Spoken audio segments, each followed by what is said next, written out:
La France est déterminée à reconnaître un État palestinien. Voici les mots de Jean-Noël Barrot, le ministre des Affaires étrangères, lors d'une interview cette semaine, des propos qui arrivent 2 mois après les prises de position en ce sens d'Emmanuel Macron lors d'une visite lorsqu'il était en Égypte.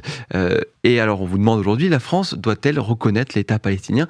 C'est la question qu'on vous pose sur le site du Figaro. Et pour y répondre, je suis avec Georges Malbruno. Bonjour Georges. Bonjour. Merci d'être avec nous aujourd'hui. Première question, pourquoi ce sujet revient une nouvelle fois sur la table ? Est-ce que les choses avancent ? Alors, il revient parce qu'Emmanuel Macron et le prince héritier saoudien Mohammed bin Salman ont décidé il y a quelques mois d'organiser une conférence internationale du 17 au 20 juin prochain à New York, à l'ONU, qui est consacrée justement à l'urgence de la solution à 2 États. Un État palestinien à créer, vivant aux côtés d'Israël. Donc, c'est la raison pour laquelle, il y a cet activisme, en particulier français. On voit Emmanuel Macron, là, j'étais avec lui à El Arish, là, et qui, à ce moment-là, avait dit « on va vers une reconnaissance ». Jean-Noël Barrot l'a répété il y a une semaine, il y a quelques jours. Toute la question, c'est de savoir quand est-ce qu'on va reconnaître. Quand est-ce qu'on va reconnaître alors, il y a un débat, il y a un débat, comme vous le savez, en France.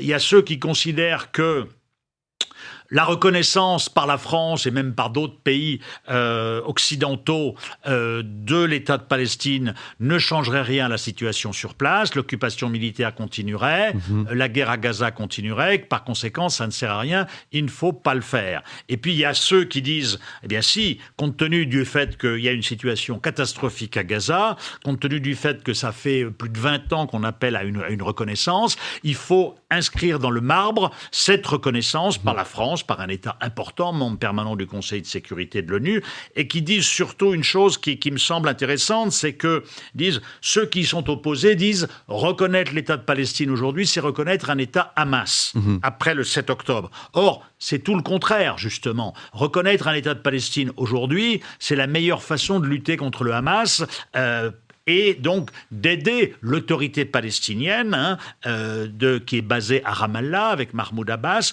de lutter contre le Hamas. Et ils disent, à juste titre, que Benyamin Netanyahou, qui ne veut pas d'un État palestinien, l'avait carrément dit il y a quelques années, je ne veux pas d'un État palestinien, donc pour affaiblir l'autorité palestinienne, je vais favoriser, laisser monter le Hamas. Donc voilà, donc je crois qu'en plus il y a une tradition, la France a été pionnière dans ce domaine-là depuis 40 ans maintenant, donc il me semble que ce serait le bon moment, parce que après justement avoir un petit peu monté une espèce d'usine à gaz, fait, si vous me permettez l'expression, beaucoup de ramdam depuis le début mai qu'on a vu Emmanuel Macron, qu'on voit en Égypte sur cette question, brandir la menace, j'ai l'impression, et ce n'est pas qu'une impression, on a le sentiment que Emmanuel Macron finalement renoncera, en tout cas le 18 juin, à reconnaître l'État de Palestine. Donc la menace qu'il a brandie risque de se transformer en un sabre de bois, et par conséquent, il risque d'être assez critiqué. Oui,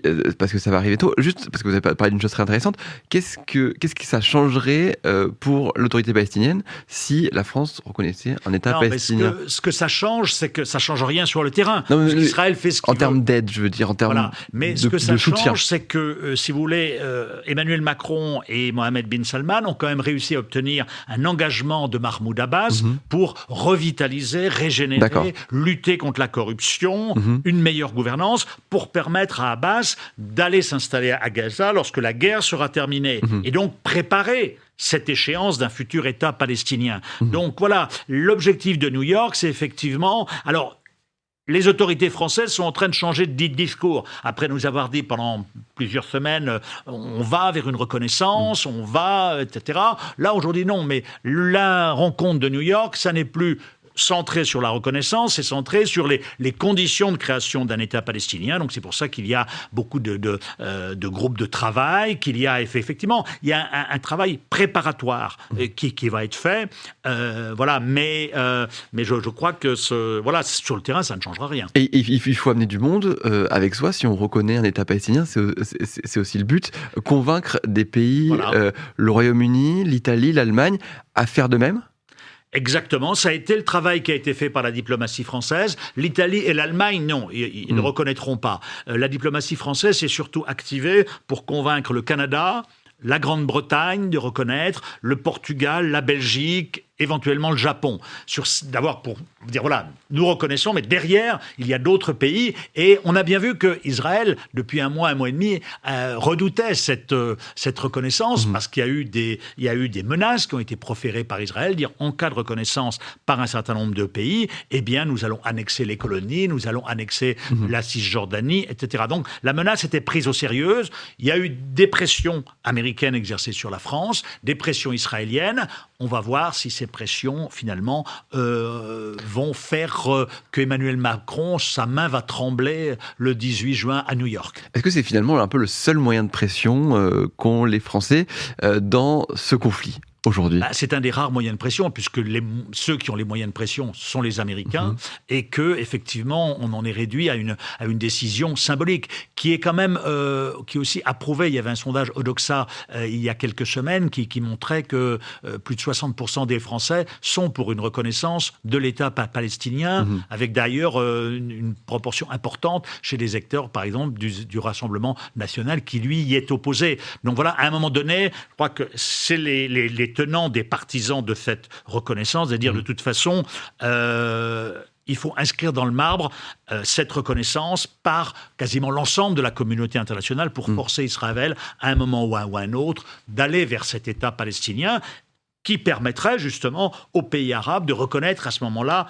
l'État hébreu. Oui, et ça, voilà. et ça aussi, c'est quelque chose, je me rappelle, on en avait parlé justement il y a 2 mois, c'est quelque chose qui semble très loin. C'est très loin parce que Mohamed bin Salman, comme les pays arabes, disent à Israël, via les États-Unis ou d'autres, nous sommes prêts à reconnaître l'État hébreu, à normaliser la relation, mais vous, Israël, vous devez d'abord vous engager vers la création d'un État palestinien. Or, ni Benyamin Netanyahou, ni son gouvernement extrémiste, ni la Knesset ne veulent d'une solution à 2 États. Donc, il n'y aura pas de reconnaissance d'Israël par les pays arabes. Il n'y aura pas donc de dynamique arabe, c'est le terme utilisé par l'Élysée pour dire nous allons avancer vers la reconnaissance d'un État palestinien à condition qu'il y ait une dynamique arabe pour reconnaître Israël. Donc, sachant qu'il n'y aura pas de dynamique arabe vers une reconnaissance d'Israël le 18 juin à New York, j'ai envie de dire la messe est dite. Il n'y aura donc pas de reconnaissance française, à moins d'une surprise, justement, qu'il y ait une dynamique qui soit créée lors de cette conférence qui va durer 3 jours, et que finalement, Emmanuel Macron décide, in fine, de, conformément à ce qu'a été la position française depuis 40 ans, enfin et finalement de reconnaître l'État palestinien. Donc on s'attend plutôt à une déception au niveau de ce sommet, sauf surprise comme vous le dites, on s'attend plutôt à une déception. Je voulais juste vous montrer quand même aussi la réponse à la question du jour. La France doit-elle reconnaître un État palestinien? 65% des internautes s'opposent justement à cette reconnaissance d'un État palestinien. On a parlé aussi des Américains, c'est eux aujourd'hui qui disposent de toutes les clés. Est-ce que même eux disposent des clés pour tordre le bras quelque part à Benjamin Netanyahou? Il dispose des clés, oui. Si Trump, c'est ce qu'a dit l'ancien Premier ministre israélien Ehud Olmert il y a quelques jours à Paris, si Trump convoque Benjamin Netanyahou, Bibi, comme il l'appelle dans le bureau ovale, et lui dire « assez, c'est assez, nous cessons de vous fournir en armes », la guerre s'arrête. Mais Trump ne l'a pas fait et je ne pense pas qu'il le fasse dans les semaines qui viennent. Les Américains, justement, sont opposés à cette conférence. Ils ont envoyé des messages très clairs à la France en particulier, des pressions pour dire « nous ne voulons pas que vous reconnaissiez un État palestinien », etc. Donc, il y a des pressions qui sont exercées. Donc voilà, encore une fois, on revient... le seul acteur capable de faire pression sur Israël pour qu'Israël arrête sa guerre à Gaza, ce sont les États-Unis. Mais pour l'instant, l'administration de Trump reste un très fidèle allié de Benjamin Netanyahou. Pourquoi, Pourquoi ? Parce que c'est un choix stratégique. Les États-Unis, historiquement, sont l'allié numéro 1 d'Israël. Et donc, Israël dispose d'appuis considérables au Congrès.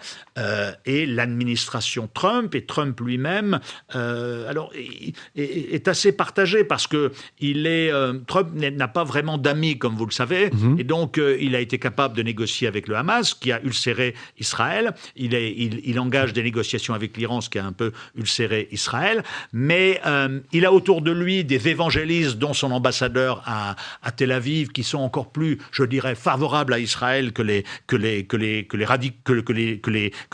Israéliens eux-mêmes. Mais il a aussi des non-interventionnistes autour de lui qui disent on veut pas de guerre, donc il faut arrêter ce soutien. Mais lui, jusqu'à maintenant, reste sur une ligne de soutien ferme à l'égard de l'État hébreu. Cela étant, comme je vous le disais, ces derniers mois ont été marqués par des crises entre lui-même et Benyamin Netanyahou. Il y a eu je dirais, l'arrêt des hostilités entre les États-Unis et les rebelles yéménites Houthis, sans que cet arrêt des hostilités se traduise par un arrêt des tirs de roquettes yéménites sur Israël. Il y a eu aussi les négociations avec l'Iran. Donc la relation n'est pas apaisée, mais au jour d'aujourd'hui, on reste sur la constante historique, savoir un soutien très ferme des États-Unis envers Israël. Effectivement, merci beaucoup Georges Malbrunot d'avoir été avec nous aujourd'hui. Je rappelle à notre internaute la question du jour, la France doit-elle reconnaître un État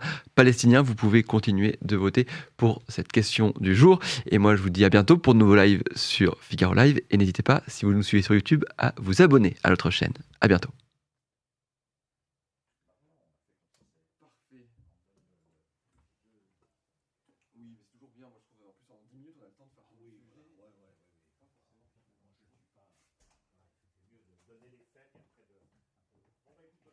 Merci beaucoup en tout cas, Georges. À plus.